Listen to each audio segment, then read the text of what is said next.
चला तर मग आज मी लोरियल प्रोफेशनल वर्कशॉप मध्ये काय शिकले हे बघूया. तर सगळ्यात आधी मी वेन्यूवर पोहोचले. त्यानंतर मी इथे पोहोचल्यावर माझं रजिस्ट्रेशन केलं. तसंच इथे टी, कॉफी, नाश्ता सर्व काही चालू होतं. सो मी कॉफी घेतली. 1 ते 1.5 तास वेटिंग केल्यानंतर फायनली वर्कशॉप हे स्टार्ट झालं. आज इथे मला हेअर कटिंग, हायलाइट्स तसेच स्टायलिंगच्या नवीन टेक्निक या शिकायला भेटणार आहेत. तर सगळ्यात आधी नवीन जे मेल्स आहेत त्याबद्दल आम्हाला माहिती देण्यात आली. हे आहेत विवेक श्याम भाटिया सर.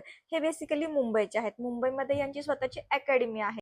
यांचं जे सेशन होतं ते खूप सुंदर झालं. यांनी हायलाइटच्या सेशन पासून सुरुवात केली. ज्या पद्धतीने बोलत होते त्यामुळे सर्व क्राऊड हा खूप छान असा त्यांच्यासोबत कनेक्ट झाला होता आणि त्यांनी सेशन खूप सुंदर घेतले. खूप छोट्या छोट्या टिप्स आणि ट्रिक्स शेअर केल्या की ज्या आम्हाला रेग्युलर साठी हेल्प करणार आहेत. इथे आता सेक्शन बाय सेक्शन विविंग कशी करायची, केवढं इंच सेक्शन घेतलं पाहिजे हे सर्व ते आम्हाला एक्सप्लेन करत आहेत. बॅकची वन साइड त्यांनी ऑलरेडी केली होती. त्यानंतर त्यांनी फ्रंटला कसं हायलाइट्स केले आहेत हे आम्हाला दाखवलं आहे. मध्ये मी ब्रेक सुद्धा घेतला होता. 1-2 मिनिटाचा ब्रेक घेऊन मी पुन्हा त्यांना जॉईन केलं. आता फायनली टॉपच्या सेक्शनवर आम्ही आलो आहोत. त्यांनी टॉपचं सेक्शन सुद्धा खूप सुंदररीत्या दाखवले की तुम्ही कशा पद्धतीने करू शकता. टॉपचं सेक्शन कम्प्लीट होत आलंच होतं. तेवढ्यात त्यांना एक ऑडियन्स मधून क्वेश्चन आला, जो की एक स्टुडंटचा होता. बेसिकली त्याने तो क्वेश्चन स्टार्ट होता आणि आम्ही खूप इंटरेस्टिंगली ऐकत होतो की याचा काय प्रश्न आहे. आम्ही 1 मिनिट झालं असं वाटलं की ह्याचा प्रश्न आता येईल, नंतर येईल. शेवटी फायनली सरांनी बसून घेतलं की आखिर तुम कहना क्या चाहते हो. आमची पण हीच रिॲक्शन होती. आखिर तुम कहना क्या चाहते हो. जो काही प्रश्न होता तो तर आम्हाला काही कळलाच नाही. सो आजच्या वर्कशॉपची ही फर्स्ट मॉडेल होती. हिच्यावर थोडासा गोल्डन मध्ये हायलाइट्स केल्या होत्या.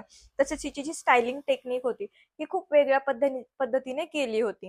हे त्यांनी आम्हाला शेअर केलं. स्टायलिंग ही बॅक स्टेजच झाली होती. फ्रंटला मॉडेल आल्यानंतर तिचे स्प्रे कसा यूज करायचा किंवा फ्रंट कसा सेट करायचा हे सर्व त्यांनी आम्हाला दाखवले. तसेच जे जे प्रोडक्ट्स वापरले ते प्रोडक्ट नॉलेजही आम्हाला खूप डीप मध्ये दिले. इथे आता खूप पाऊस होत आहे. त्यामुळे तुम्हाला मध्ये मध्ये माझ्या व्हॉइस ओव्हरमध्ये ढगांचाही आवाज येतच असेल. तर हा आहे आमच्या फर्स्ट मॉडेलचा फायनल लुक. तुम्ही बघू शकता. खूप सुंदर असा लुक होता. त्यांनी एक्सप्लेनही खूप सुंदर अशा पद्धतीने केलं होतं. फर्स्ट मॉडेलचा फायनल लुक झाला. लगेचच स्टेजवरती सेकंड मॉडेल आली. सो सेकंड मॉडेलवर काय होणार हे तर आम्हाला माहित नव्हतं. मॉडेल खूप सुंदर होती. तर ही आहे आमची सेकंड मॉडेल. याच्यावरती आम्हाला ज्या कोरियन बँक्स असतात त्या त्यांच्या टेक्निकने कशा करणार हे आम्हाला शिकवलं गेलं.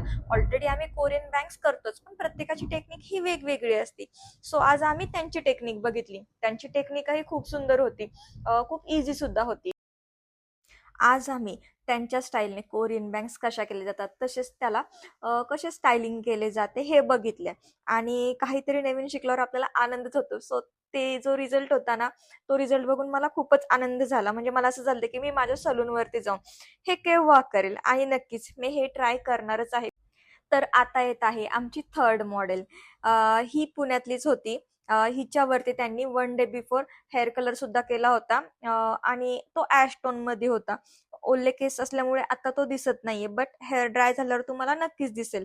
हेअर कट झाल्यानंतर थोड्याशा त्यांनी स्टायलिंग टेक्निक शेअर केल्या ज्या की खूप सुंदर होत्या. त्यानंतर बऱ्याचशा मॉडेल त्यांनी आम्हाला दाखवल्या ज्यांच्यावरती त्यांनी कलर केले होते. तर एकंदरीत आजचं जे वर्कशॉप होतं हे खूप छान झालं. यामध्ये मला खूप सुंदर सुंदर अशा काही स्टायलिंग टेक्निक शिकायला भेटल्या. तसेच प्रोडक्ट नॉलेजही छान भेटले. ॲज अ सलून ओनर ही गरज असते की आपण जाऊन स्वतःला अपग्रेड करणं. हे मंथली असू शकतं, वीकली असू शकतं किंवा तुम्ही ऑनलाईन स्वतःला अपग्रेड करू शकता. बट तुमच्या स्टुडंटसाठी स्वतःला अपग्रेडेशन करणं हे खूप जरुरी आहे. वर्कशॉप संपल्यानंतर मी लगेच ऑटो बुक केली आणि असा 3 तासाचा प्रवास करून पुन्हा मी माझ्या घरी आले.